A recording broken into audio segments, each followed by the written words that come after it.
বেকারত্বের ভিড়ে এক তরুণ দেখালেন অন্যরকম পথ। চাকরি না পেয়েও দমে যাননি, বরং ফুটপাতে ফুডকার্ট চালিয়ে গড়েছেন সাফল্যের গল্প।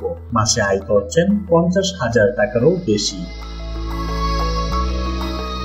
রাজধানীর বেইলি রোডে প্রতিদিন বিকেল হলেই জমে উঠে এই ফুডকার্টটি। নাম তার ঢাকাইয়া কাবাব। রান্না করছেন এক তরুণ উদ্যোক্তা, সাথে আরো দুজন সহযোগী। চাপ ভালো, চিকেন ভালো, সবকিছুই ভালো। এটা আইটেমটা অন্যরকমের, খাবারটা অনেক মজা, সস মজা, চিকেন মজা, সবকিছু মজা। মোটামুটি, খুব বেশি যে ভালো তা না, খুব খারাপও না, মোটামুটি। প্রতিদিন বিকেল 4টা থেকে রাত 10টা পর্যন্ত চলে বেচা বিক্রি। এই ফুডকার্টটিতে পাওয়া যায় চিকেন কর্ন স্যুপ, চিকেন চাপ, জালি কাবাব, বিফ টিক্কা কাবাব, চিকেন বটি কাবাব, ব্রেইন ফ্রাই, গুর্দা ফ্রাই সহ নানা ফাস্টফুড। স্বাদ, পরিষ্কার পরিচ্ছন্নতা এবং দামে কম, যা নামি দামি রেস্টুরেন্টের চেয়ে অনেক ভালো। আমাদের স্পেশাল সব আইটেমে চিকেন চাপ, বিফ চাপ, স্যুপ, টিকা লুচি এগুলো ভালো চলে আমাদের।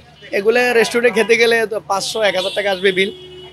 আমার একটা চিকেন চাপ রেস্টুরেন্টে 400-500 টাকা আসবে বিল। আমার এখানে আপনি 130 টাকা খাইতে পারতেছেন 5টা লুচি সহ। আমি সীমিত লাভ করতে আছি, আমার খরচটা কম। তাতে তো দোকান ভাড়া আছে, দোকান ভাড়া, স্টাফ ভাড়া, আমার তো তা খরচ নাই। ওই খরচটা আমি এটাতে মিটাই নিতে আছি।